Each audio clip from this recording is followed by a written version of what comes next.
So I'm going to walk you through how to get your shoes in your photograph mapped out onto your final drawing paper. You might be thinking, well, what's the big deal? We're just going to draw what we see here onto here. And seems simple enough, but then once you get rolling, you're going to encounter a few different challenges. I would say the number one challenge being scaling up, right? So we're taking this smaller image. Now I have mine printed out on a piece of paper just so both things can be seen in my video. You would have your image up on your Chromebook so that you're always looking at your reference photo. But whether you're looking at it on your Chromebook or you have a printout of it, you know, you're going to be trying to scale up. You're going to be trying to take a small picture and blowing it up, and scaling up and making it bigger. And that can be tricky. The tendency a lot of times is the first couple of attempts is the subject is way too small, and then you end up making your composition different, right? So we spent time taking photos of our subjects so that we had a composition that we liked. So we want to stay faithful to the composition that we have in the photo and maintain that in our drawing, because their drawing is really going to be the final thing. And so you want to make sure that you pay attention to spatial relationships, particularly relationships between the edges of your main subject and the edges of your photograph, proportion, so what's bigger, what's smaller, and I'm just going to walk you through with some tips on how to stay true to the proportions and placement within your photo, within your composition. So I usually like to start with the subject that is taking up the majority of my composition. In this case, it's this bigger shoe. It's not really bigger, but it's in the foreground, so it appears larger and it's taking up the majority of the space. This shoe in the background is secondary to my composition, so I'm going to start with this guy in the front. And the way I would suggest that you start that is make marks for yourself. And what I mean by that is pay attention to where things are kind of like exiting into the composition,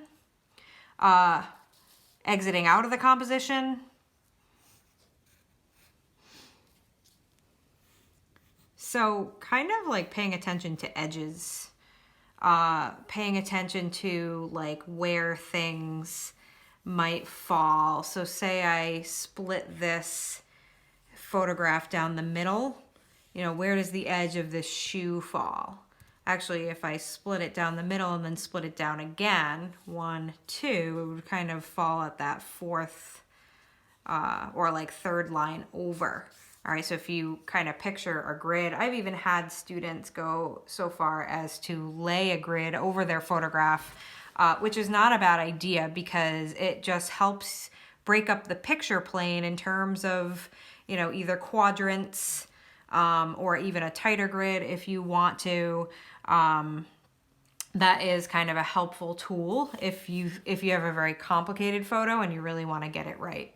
But just for basic mapping out, just paying attention to edges, where things are entering and exiting the composition along your edges, and making points for yourself as a guide first. So first thing is I'm going to pay attention to where the bottom of this shoe is coming into my composition, and it's coming in almost right down at the bottom, at that bottom edge. So not quite at the edge, there's a little bit of space there, but it enters in right around here.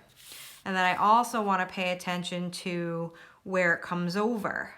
All right, where like the edge of this shoe comes over. If you notice the space, so this is what I mean by paying attention to spatial relationships, right? But if you notice the space between the edge of the shoe here, where it comes out the farthest, and the edge of the composition, it's not a big space. You can just eyeball that.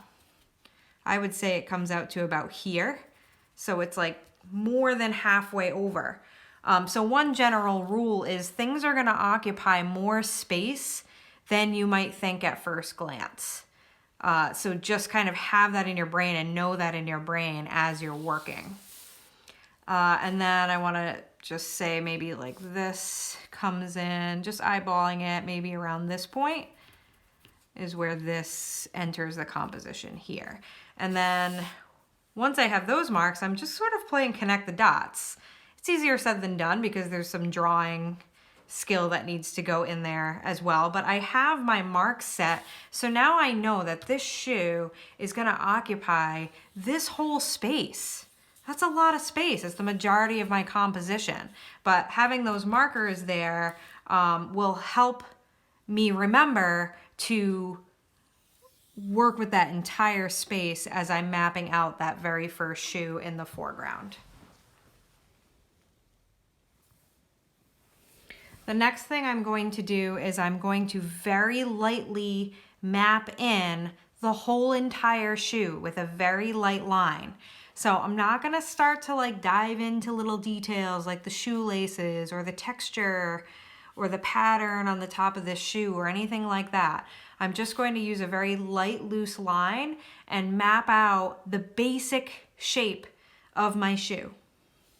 That way, if I don't have the proportions right, I haven't wasted a ton of time and energy on small details yet.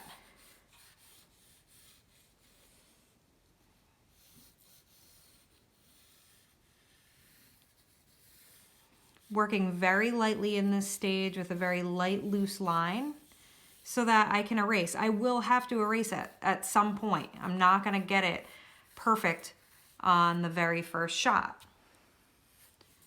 So just working lightly so that I can erase with ease. I know I'm pretty much gonna be bringing this edge up to meet this point.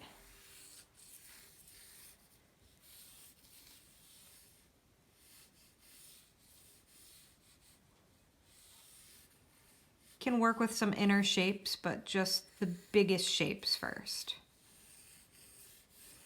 It does help to plot in some of your bigger inner shapes, not just the outer contour, but some inner shapes too, because that helps you get the overall shape of the shoe.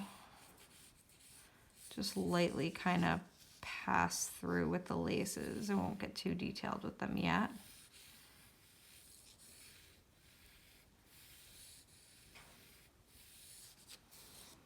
Okay, so this drawing is not refined in any way, but this is a good time for me to look at my composition and decide if the placement, if the angles look accurate, if the placement looks accurate, if it's occupying enough space, am I gonna have enough space for my other shoe here, and just kind of gauge the overall layout, all right? That's all you're getting in the first pass of your drawing, is just get things mapped out where you want them. Get yourself set up. You're like making a foundation, right? To get yourself set up to then go back and dive into those other details that many of you might have the tendency to want to jump into right away. But I always tell students, start very general with like a general mapping, and then get to specific details. Get your placement down first, get your proportions accurate first, and then go back and add your details. Get that stuff down right. I noticed like one thing is the proportion of this lip of this hiking shoe here isn't quite right. It's got to come over a bit more here. It's got to angle down and then go off the edge of the paper there. So I'm going to fix that now. That's in my immediate foreground, so it is kind of important that I get that right. This flattens out more than I had it.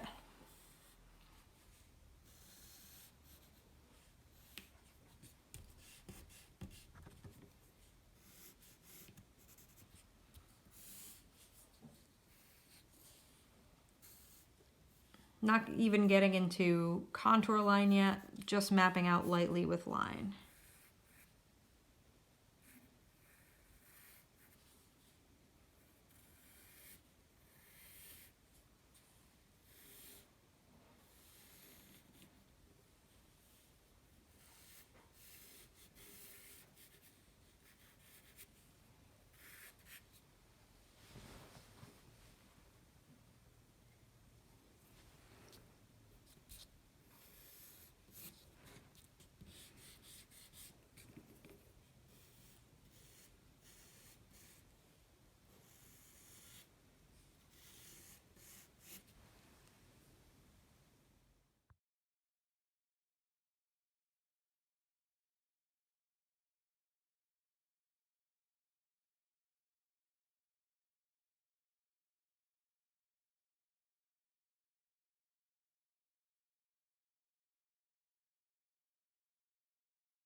So that's pretty much it for the first step of this drawing is really just mapping out proportions, mapping out your composition.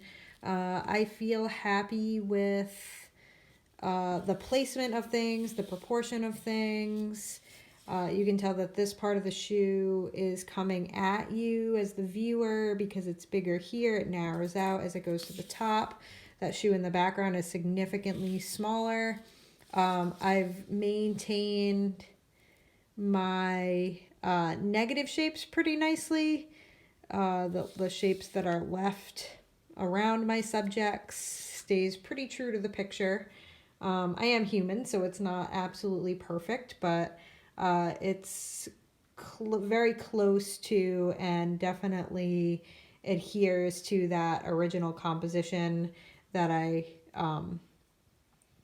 liked, you know. There are reasons I liked this photo, and I'm really kind of like adhering to that in my drawing. And I've pretty much set myself up for the next step, which is starting to add in contour lines.